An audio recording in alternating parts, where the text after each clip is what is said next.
Hi friends, പുതിയൊരു വീഡിയോയിലേക്ക് എല്ലാവർക്കും സ്വാഗതം. അങ്ങനെ നിവിനും കാവേരിയും കൂടിയിട്ട് പോലീസ് സ്റ്റേഷനിൽ പോയിട്ട് കേസൊക്കെ കൊടുക്കുന്നുണ്ടെങ്കിലും പോലീസുകാരൻ ജയപാലിന്റെ ആളായതുകൊണ്ട് തന്നെ ജയപാലിനെ വിളിച്ച് കാര്യങ്ങളൊക്കെ പറയാണ്. നിവിനും കൂടിയിട്ടാണ് വന്നതെന്ന് പറയുമ്പോൾ ജയപാലിന് ഭയങ്കരമായിട്ട് ദേഷ്യമാവുകയാണ്.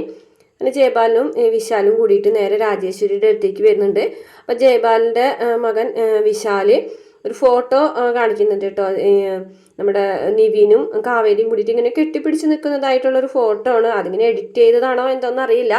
എന്തായാലും കാവേരി കരഞ്ഞിട്ടുണ്ടല്ലോ. അപ്പോൾ കരഞ്ഞത് കണ്ടിട്ട് ഇനി ആശ്വസിപ്പിക്കുന്നതാണോ എന്നൊന്നും അറിയില്ല. എന്തായാലും അങ്ങനെ ഒരു ഫോട്ടോ രാജേശ്വരിക്ക് കൊണ്ടുപോയിട്ട് കാണിച്ചു കൊടുക്കുകയാണ് ജയപാലനും വിശാലും കൂടിയിട്ട്. അപ്പോൾ രാജേശ്വരി പറയുന്നുണ്ട് രാഗിണിനായിട്ടുള്ള കല്യാണം അത് ഉറപ്പായിട്ടും നടക്കും, ഇതെന്തോ കുട്ടികളി എന്തോ ആണെന്ന് തോന്നുന്നു, ഇതെന്തായാലും ഞാൻ തന്നെ തീരുമാനമാക്കിക്കോളാം എന്നൊക്കെ പറഞ്ഞിട്ട് ഉടനെ തന്നെ രാജേശ്വരി ശാരദയുടെ വീട്ടിലേക്ക് വരികയാണ്. ദേഷ്യത്തോട് കൂടിയിട്ടാണ് വന്നിരിക്കുന്നത്. എന്നിട്ട് ഒരു ഫോട്ടോ ശാരദയ്ക്ക് കാണിച്ച് കൊടുക്കുകയാണ്. അപ്പോൾ ശാരദയാണെന്നുണ്ടെങ്കിൽ ഇതൊന്നും അറിഞ്ഞിട്ടില്ല.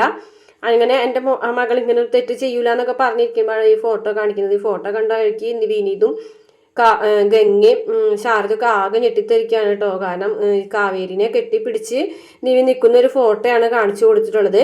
അപ്പോൾ രാജേശ്വരി പറയുന്നുണ്ട് എൻ്റെ മകനെ ഇനി മേലിൽ നിന്റെ മകൾ കാണരുതെന്ന് പറയുന്നുണ്ട്. മാത്രമല്ല എൻ്റെ മകനെങ്ങാനും നിന്റെ മകളെ വിളിച്ചുകൊണ്ട് വന്നിട്ടുണ്ടെങ്കിൽ നിലവിളക്ക് കൊടുത്തിട്ടായിരിക്കില്ല ഞാൻ സ്വീകരിക്കുക, മുഖത്ത് ചൂടുവെള്ളം ഒഴിച്ചിട്ടായിരിക്കും ഞാൻ സ്വീകരിക്കുക എന്നൊക്കെ പറഞ്ഞിട്ട് ദേഷ്യത്തോട് കൂടിയിട്ട് പോകുന്നുണ്ട്. അപ്പോൾ ശാരദയാണെന്നുണ്ടെങ്കിൽ ഇനി കാവേരിയും നിവിനും തമ്മിൽ കാണൂല എന്നുള്ള വാക്കൊക്കെ രാജേശ്വരിക്ക് കൊടുക്കുന്നുണ്ട്.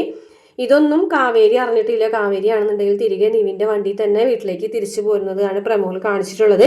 വീഡിയോ ഇഷ്ടപ്പെട്ടാൽ മറക്കാതെ നമ്മുടെ ചാനൽ ഒന്ന് സബ്സ്ക്രൈബ് ചെയ്ത് സപ്പോർട്ട് ചെയ്യണം കേട്ടോ.